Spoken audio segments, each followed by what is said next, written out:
வள்ளியுடன் மணக்கோலம் கொண்டு திருப்பரம் குன்றம் வாழ்கின்றவன்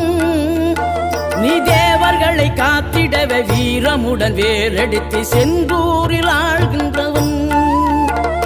மாங்கனிக்கு கோபம் கொண்டு பார்ப்புகழும் பழனியிலே ஆண்டியன கோலம் கொண்டவன் நீ தத்துவத்தின் சாரெடுத்து சுவாமி மலை எல்லையிலே தகப்பனுக்கு பாடம் சொன்னவன் காவல் என நின்று பெரும் சினம் தணிந்து தணிகையில கண் குளிர காட்சி தந்தவன்